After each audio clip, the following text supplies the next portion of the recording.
Hey everyone, my name is Matt Anderson. I'm the chapter chair of SPE 47 Los Angeles. I'm here to talk to you today about wiring, connectors, headroom, all that type of stuff. When you have a studio, you just got a bunch of gear and it's time to hook it all up. So what's the first step? Well, let's talk about audio. What kind of audio is going around in the studio? Well, it's going to be analog most likely. Another form of audio is AES, digital, but in a lot of consumer products, it's just still analog, okay? So what does that mean? You have analog audio and it's gonna be transported around in a balanced fashion. Well, what does that mean? Well, balanced analog audio means that you have your signal and on one wire, and on the other wire is the same signal, but 180 degrees out of phase. Well, what does that mean? Well, here's a piece of analog audio wire right here, and you have your high, your low, and your ground.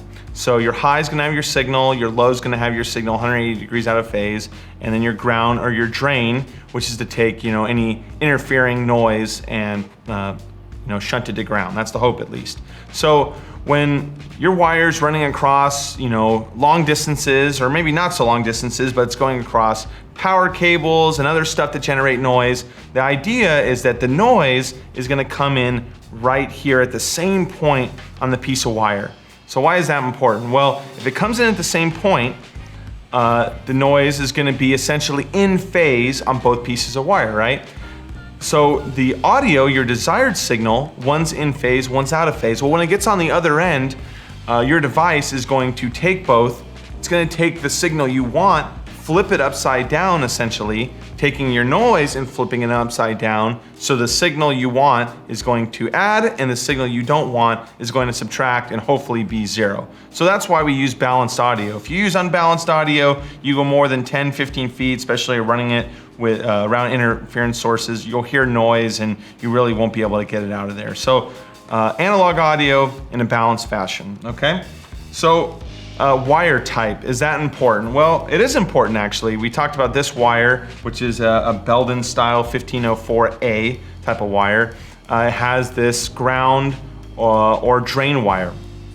So is that important? Well, it is important. Grounds are very important to make sure that all your devices are operating at the same ground potential.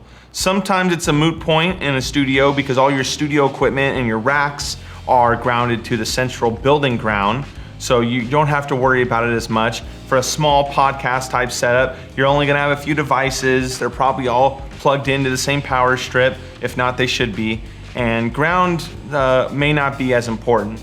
But let's talk about it. So when it's running across, a power source, not only are you gonna have your balanced audio and your common mode rejection, that's what they call, that noise that got canceled out we talked about a minute ago, but you'll also have your ground as kind of your first line of defense. Now this type of wire actually has a foil shield, and you'll see here, we'll zoom in on this. I took a knife to the plastic jacketing, and you'll see there's foil in here. So the whole idea is the first line of defense is the noise comes in, the interfering source, and it hits the foil shield, and via that and your ground wire goes to ground, takes the noise out. Your second line of defense is your common mode rejection with your balanced audio.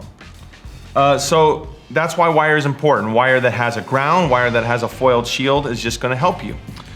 So some other wire that we use in studio is this single pair Quabbin. Cat 5, which is used for networking, is actually very popular in the broadcast community. A lot would have to do with cost and just kind of ease of access. Crimping a Cat 5 connector is easier than soldering in a lot of cases. So a lot of people use Cat 5. Well, what is this? This is essentially one pair of a Cat 5. And this is called single pair Quabbin. So it's for one signal. In analog, it would be just one mono source, and it's got two wires. It doesn't have a ground, it doesn't have a foil shield. Well, kind of back to our earlier conversation, if your studio's all grounded or everything's kind of in a close proximity, you may not need a ground. So that's why we use this. Now again, the twists are important. Now this type of wire, the Belden style, doesn't have twists, but again, it has a ground and a foil shield. This wire has the twist. Well, that just further helps with that common mode rejection, just to ensure that that noise gets induced in the same place on this piece of wire as it runs across, power, something like that. Going back to that concept, it could be as easy as separating the power from the audio, but we kind of have all these tools in our toolbox to help achieve the end result, which is clean, noise-free, distortion-free audio. So we talked about type of audio and type of wire. With microphones, right? Let's talk about this types of level. So with microphones, we have a microphone level, mic level, and a line level. What's the difference? Well, when I talk into a microphone and I move the diaphragm of the microphone, it's gonna produce a really small voltage. You're just, depending on that diaphragm going back and forth, a real small voltage. Well, that voltage is gonna travel the length of the wire to your codec or your preamplifier that's gonna boost it up to a line level. Well, one style of wire that kind of helps in that mission is this canary style star Quabbin, and they call it that because back to our conversation about Cat 5 and the tight twists, this style wire has tight twists, but it also has 2 conductors per leg. So 2 conductors for the high and 2 for the low, just to further cement those tight twists to help with that common mode rejection. This also has a shield, a drain wire, but it's a kind of a thicker braided shield across the whole length of wire to help take that interfering noise to ground. So that's for mic level. For mics, you also want to always use a ground because we talked about you may not need a ground in some of the line level other applications. For mics, you always need a ground. If you don't do that, when you touch the outer case of the mic, it could buzz because your body going to the floor and all that is going to be a different potential. So that's one way we can help with mic level. So we know what mic level is, a really small level that goes into a preamplifier that gets boosted. Well, we have line level. Line level is more of a comfortable voltage, it's higher. It's going to be above the noise floor, a little bit greater than mic level would be, and maybe the grounds aren't as important for that. But between those 2 levels, we have an audio codec. Say a Focusrite's a popular one, and it has 2 types of connectors. You got tip ring sleeve right here, a 1/4 inch tip ring sleeve for ground. And this one would be in a balanced fashion. Your ground, your low, and your high. Tip, ring, or tip, top, ring, middle, sleeve, bottom. And that's one of the choices you could use. You can also use an XLR. This is pretty popular for microphones. All have XLRs and most audio, popular connector. So same thing, you're gonna have your ground, your high, and your low. Ground is 1, high is 2, low is 3.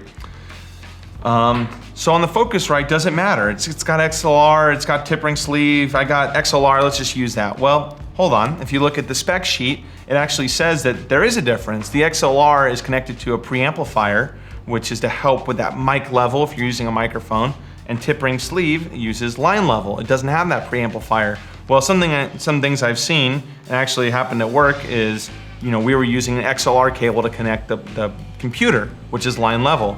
Well, even with the gain turned all the way down on the Focusrite, you still couldn't get the distortion out of there, and that was because there wasn't enough headroom. That preamplifier was providing too much gain, essentially, and the incoming signal was too much. So how do we fix that? Well, with the Focusrite, we changed it to the line level input. The line level input was able to handle the incoming voltage, the signal, and it had enough headroom. Well, what is headroom? Well, in analog, headroom's important because basically it's that room you have between your signal and the top of your circuit that will, create distortion.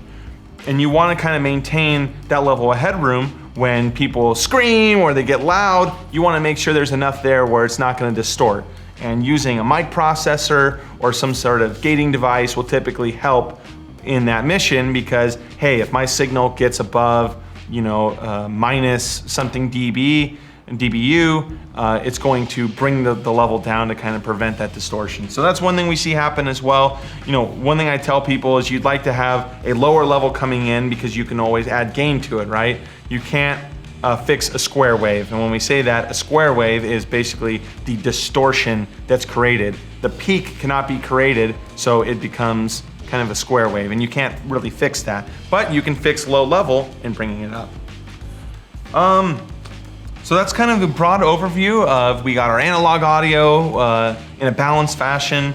We have our different types of cables we can use, different connectors, why we use them in different codecs, and headroom, very important. So thanks for listening, and have a good day.